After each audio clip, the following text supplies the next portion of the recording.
በዚህ ሜል እኔ ሳይበር ሴኩሪቲ መርጬ ወደዚህ የመጣሁት በመረብ ደህንነት ላይ መስራት ስለምፈልግ ነው። በልጅነት እድሜ ገና የሃይስኩል ትምህርት እየተማርኩኝ የኢንሳን ደጅ መጥቼ ሳንኳኳ ገና የ10ኛ ክፍል ተማሪ ነበርኩኝ።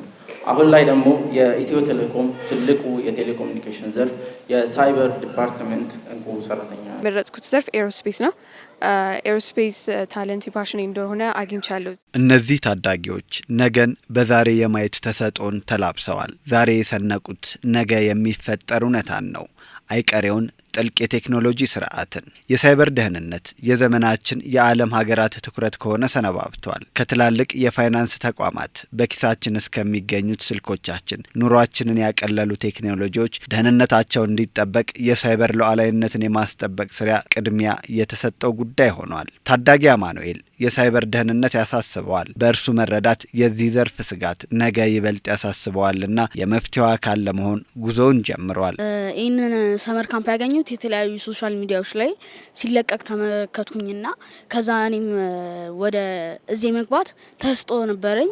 እድል ማግኝቼ ወደዚህ መጥቻለሁ። እኔ ሳይበር ሴኩሪቲ መርጬ ወደዚህ የመጣሁት በመረብ ደህንነት ላይ መስራት ስለምፈልግ ነው። ሀገሬን ደግሞ በመረብ ደህንነት ወይም በሳይበር ሴኩሪቲ ላይ መጠበቅ ስለምፈልግ ከዛ ዝም ብዬ ደግሞ ሳይበር ሴኩሪቲ ብቻ ዩኒቨርሲቲ ገብቼ በሳይበር ሴኩሪቲ ብቻ ተመሬ እንትን ሳይሆን ከዚህ ጀምሮ አድጌም በሳይበር ሴኩሪቲ እየተማርኩኝ ለማድረግ ስለፈለኩኝ ነው። የኔ ታለንት ሳይበር ሴኩሪቲ ነበር።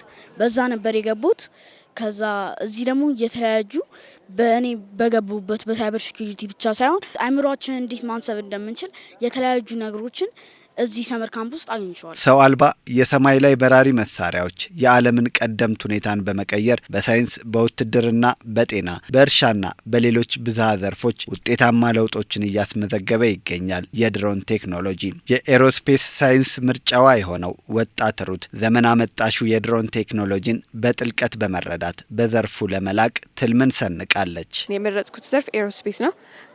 ኤሮስፔስ ታለንት ፓሽን እንደሆነ አግኝቻለሁ። እዚህ መጥቼ እስካሁን ያየናቸው ስለ ድሮን አጠቃላይ እንዴት እንደሚሰራ ፈንክሽን እንደሚያደርግ፣ ቀጣይ ጊዜ ደግሞ ወደ ማብረር እንሄዳለን። አብዛኛው ሰው ድሮን ሲባል ላይክ እንትን ክፉ ነገር ወይ አድርጎ ነው የሚያስበው።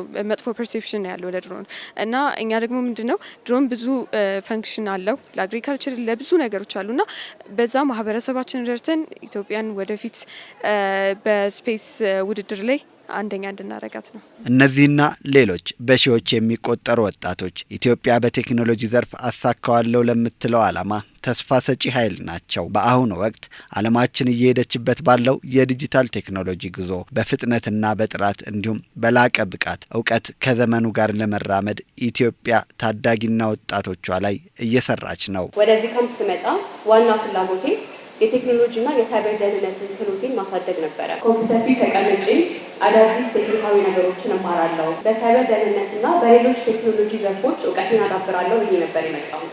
ነገር ግን ካምፑ ከጠበቅኩት በጣም የሰፋ ሆኖ አግኝቼዋለሁ። ቴክኖሎጂን ብቻ ሳይሆን ስለ ልቦናን፣ ስለ ፈጠራን፣ የማህበራዊ ህይወት ክህሎትን፣ የአካል ብቃት ስርዓትን፣ የቡድን ስራን፣ የጊዜ አጠቃቀምን፣ ራስን ማወቅን፣ ራስ መምራትን እየተማርን እንገኛለን። የሳይበር ስራ አንድ እንደ ተራ ስራ ቢሮ ውስጥ ተቀምጠን መውጣት ብቻ ሳይሆን በየጊዜው ተለዋዋጭ ባህሪ ያለው፣ በየጊዜው አዳዲስ አታኮች አለው፣ በየጊዜው ከተለያየ ጠላቶች ላይ የሚሰነዘር ጥቃቶች አለው።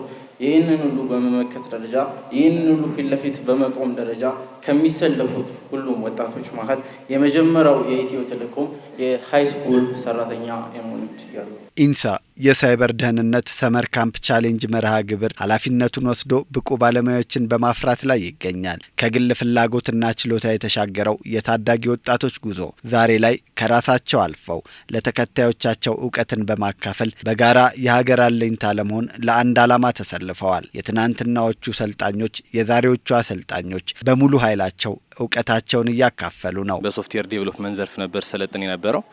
አሁን ደግሞ በኤአይ ኢንጂነሪንግ ዘርፍ እያሰለጠን እንገኛለሁ ማለት ነው። እና በኋላ ያው ብዙ ነገሮች እነዚህ ኢንሳጆይን የማድረግ ኦፖርቹኒቲ አግኝቻለሁ።